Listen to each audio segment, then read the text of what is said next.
καλύτερα. Καλησπέρα και από μένα. Η σημερινή συζήτηση για το νέο χωροταξικό πλαίσιο για τις ΑΠΕ, αυτό των 619 σελίδων που τσίμα-τσίμα προφτάσαμε να το δούμε.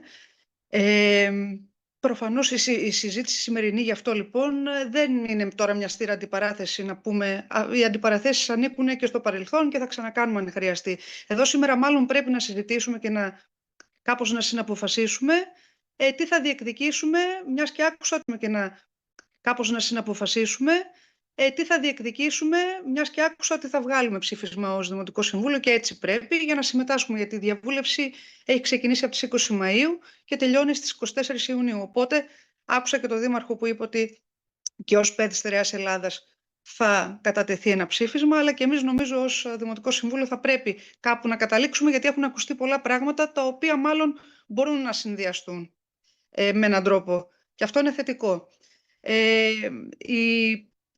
Η προστασία του κλίματος θεωρώ ότι δεν μπορεί να επιτυγχάνεται, δηλαδή αυτό που λέμε πράσινη μετάβαση, ναι, μπορεί να είναι αναγκαίο, φυσικά δεν το αρνείται κανείς, αλλά δεν πρέπει να γίνεται εις βάρος της βιοποικιλότητας, των δασών μας, των φυσικών οικοσυστημάτων μας, των υδάτινων πόρων μας. Δηλαδή η προστασία του φυσικού μας περιβάλλοντος δεν θα πρέπει να συνιστά μια προαιρετική πολιτική, άμα θέλουμε την κάνουμε, αλλά συνιστά συνταγματική υποχρέωση της πολιτείας. Άρα οφείλει να προστατεύσει το φυσικό μας περιβάλλον, κάνοντας ταυτόχρονα την πράσινη μετάβαση. Πώς θα την κάνουμε σωστά για να προστατεύσουμε το περιβάλλον? Αυτό είναι το ερώτημα. Το πραγματικό ερώτημα λοιπόν είναι το πού, το με ποιους όρους, με ποια όρια, γιατί στη δική μας περίπτωση έχουν ξεπεραστεί προπολού τα όρια και έχει κορεστεί η περιοχή μας, το έχετε πει σχεδόν όλοι, και με ποια συμμετοχή των εντοπικών κοινωνιών.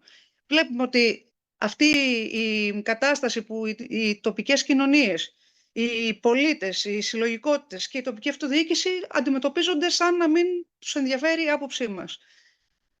Το νέο ειδικό χωροταξικό πλαίσιο για τις ΑΠΕ, τα είπε πολύ καλά και ο Γενικός Γραμματέας, άλλωστε, έχει δοθεί για δημόσια διαβούλευση μέχρι τις 24 Ιουνίου, όπως είπαμε, από τις 20 Μάη ήδη, και αφορά άμεσα το Δήμο μας και βέβαια και τις 5 δημοτικές ενότητες.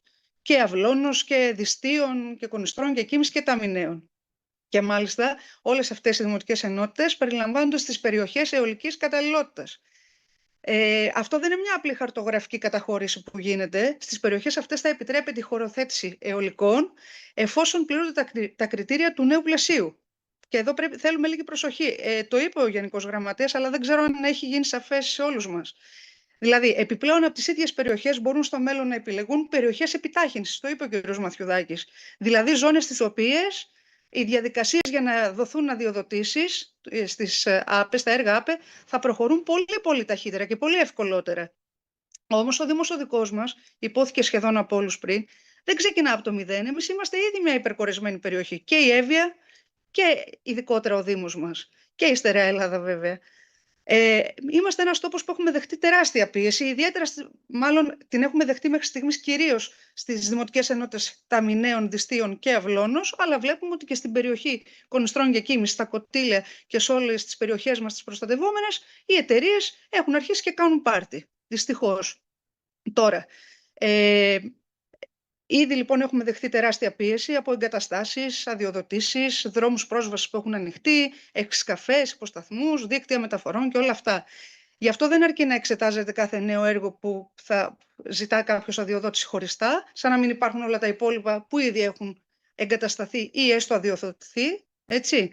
Χρειάζεται λοιπόν συνολική αξιολόγηση της επιβάρυνσης ανά ορεινόγκο, ανά βουνό, ανά δάσος, ανά λεκάνη απορροής, ανά οικολογικό σύστημα. Αναοικολογική ενότητα. Χρειάζονται σαφή και μετρήσιμα όρια του κορεσμού, που είναι τεράστιο στη δική μας περίπτωση, και πέρα από αυτά να μην επιτρέπονται νέα έργα. Όμως, όπως ξαναλέω, θέλει λίγη προσοχή το συγκεκριμένο. Το ειδικό αυτό χωροταξικό, ο σχεδιασμός που κάνουν, αφήνει σε ισχύ ένα πολύ μεγάλο μέρος των έργων που έχουν οριμάσει. Οι νόμιμα δηλαδή λειτουργούσες εγκαταστάσεις διατηρούνται ως έχουν και οι άδειες εγκατάστασης εκτελούνται όπως εκδόθηκαν. Δηλαδή τα έργα που έχουν εγκεκριμένους περιβαλλοντικούς όρους μπορούν να κατασκευαστούν με το προηγούμενο καθεστώς. Δηλαδή αφήνουμε και τα παλιά με το προηγούμενο καθεστώς, προσθέτουμε και πάρα πολλά νέα. Αυτό είναι που νομίζω πρέπει να μας ταρακουνήσει πάρα πολύ. Ακόμα και φάκελοι μελετών περιβαλλοντικών επιπτώσεων που είχαν λάβει έγκριση τυπικής πληρότητας από τις 20 Μαΐου του 2026 που ξεκίνησε η διαβούλευση συνεχίζουν να εξετάζονται με το παλιό καθεστώς, με τους παλιούς κανόνες.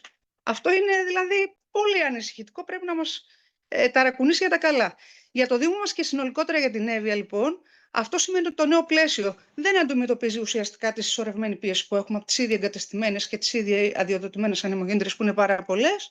Διατηρεί λοιπόν και τα έργα του παρελθόντος, έρχεται να προσθέσει και ένα σωρό καινούργια και να τους ανοίξει το δρόμο, και ακόμα και μέσα στις ζώνες επιτάχυνσης που είπαμε, που θα αδειοδοτούνται πολύ γρηγορότερα και πολύ ευκολότερα. Σε 3 πράγματα ακόμα πρέπει να εστιάσουμε στις περιοχές Natura, κατά τη γνώμη μου, γιατί η αλήθεια είναι ότι δεν προστατεύονται ιδιαίτερα οι περιοχές Natura ούτε στο νέο χωροταξικό που είναι υποδιαβούλευση. Η οικολογική λειτουργία μιας προστατευόμενης περιοχής δεν σταματά στα στενά όρια σε μια γραμμή στο χάρτη. Δηλαδή, αν τα κοτήλια είναι να το δώσουμε στο συγκεκριμένο παράδειγμα, μια περιοχή προστατευόμενη, μια περιοχή Natura, και πας δίπλα από εκεί που βγαίνεις λίγο έξω από τα όρια και ανοίξεις ένα δρόμο και κάνεις δρόμους για να περάσει ένα τέτοιο έργο, δημιουργείς πρόβλημα. Δεν είναι πας λίγο έξω από το όριο και δεν δημιουργείς πρόβλημα, δηλαδή θέλει λίγη προσοχή αυτό. Επίσης, πρέπει να πούμε ότι και μάλιστα στο Δήμο μας έχουμε πάρα πολλές περιοχές Natura. Τη λίμνη του Δίστου, τον Πορεύο Μανικιάτη, τα όρη όπως τα κοτήλαια όρη, πάρα πολλές προστατευόμενες περιοχές, οι οποίες μέχρι στιγμής δεν έχουν τύχει της ανάλογης προστασίας. Δεν προστατεύονται από την ισχύουσα νομοθεσία. Θα θυμάστε όλοι το νόμο Χατζηδάκη του 2019-20, αν δεν με απατάει η μνήμη μου. Ως προς το υψόμετρο τώρα, άλλος ένας παράγοντας που πρέπει να το δούμε, το είπε ο Γενικός Γραμματέας, ότι το νέο πλαίσιο αποκλεί τις αιωλικές εγκαταστάσεις σε πάνω από τα 1.200 μέτρα. Όμως, αν μπούμε στο Μητρό αυτές τις μέρες και το μελετήσουμε λίγο, εγώ το έκανα, έχει ενδιαφέρον να δούμε τις απόψεις των πολιτών, και εδώ να πούμε κιόλας ότι και ως Δημοτικό Συμβούλιο καλό είναι να συμμετάσχουμε και να πάμε δυνατά με τη σύνθεση όλων αυτών που έχουν ακουστεί και κάποιων άλλων που μπορεί να ακουστούν αργότερα, και θα παρακαλέσω και τους πολίτες, όσους μας ακούν τώρα και γενικά μέχρι τις 24 του Ιούνιου, όποιος πολίτης θέλει βοήθεια, είναι πολύ σημαντικό να συμμετάσχει σε αυτή τη διαβούλευση και να εκφράσει την αντίρρησή του, με όποιο τρόπο αντιλαμβάνεται και θέλει ο καθένας. Λοιπόν, σε αυτό το σημείο, όσον αφορά το υψόμετρο, πολλοί πολίτες της Εύβοιας έχουν μπει στην διαβούλευση και έχουν γράψει ότι κανονικά αυτό το όριο θα πρέπει να είναι τα 600 μέτρα, και μπράβο τους, διότι κατά τη γνώμη μου είναι σωστό αυτό. Στην περιοχή μας δεν έχουμε 1.200 μέτρα, τα είπε και ο Γενικός Γραμματέας, έχουμε όμως 800 με 1.000 μέτρα. Δηλαδή αυτά δεν θα πρέπει να προστατευτούν? Η βιοποικιλότητα σε αυτά τα ύψη είναι ιδιαίτερη, για όσους έχετε διαβάσει λίγη βιολογία ή οικολογία. Οπότε πρέπει κάτι να κάνουμε σε αυτό το κομμάτι. Επίσης, υπάρχει και το θέμα, το τελευταίο, το θίξατε 2-3 συνάδελφοι, το θέμα της αποκατάστασης. Το σχέδιο που χρεώνει τις εταιρείες να αποξηλώνουν τις εγκαταστάσεις και να αποκαθιστούν το χώρο μετά το τέλος της λειτουργίας. Καλά, στην πράξη δεν το έχουμε δει ποτέ, με τα ατέλειωτα κουφάρια που βλέπουμε, ιδιαίτερα στην περιοχή της Καριστίας. Όμως, χρειάζεται όχι μια γενικόλογη υποχρέωση, αλλά μια δεσμευτική οικονομική εγγύηση από την αρχή, ώστε η αποκατάσταση του χώρου που έχει καταστραφεί για να γίνει η αιωλική εγκατάσταση να γίνει ακόμα και αν μια εταιρεία πτωχεύσει ή ας πούμε κάνει μεταβίβαση ή εγκαταλείψει ένα έργο. Έτσι. Άρα, για να τελειώνω και να το συνοψίσω, 5 στοιχεία θα ήθελα εγώ να βάλουμε και να τα συνθέσουμε μαζί με όλα τα άλλα που έχουν ακουστεί. Το πρώτο είναι να εξαιρεθεί ο Δήμος μας από κάθε μελλοντικό χαρακτηρισμό ως περιοχή επιτάχυνσης. Θα είναι καταστροφικό. Έτσι είπαμε, αυτό σημαίνει στην πράξη καμία άλλη ανεμογεννήτρια στο Δήμο μας δεν μπορούμε να αντέξουμε άλλο. Είμαστε υπερκορισμένοι. Δεύτερον, την εκπόνηση ειδικής μελέτης σωρευτικών επιπτώσεων για το Δήμο μας και συνολικά για την Εύβοια, πριν εγκριθεί οποιοδήποτε καινούριο έργο.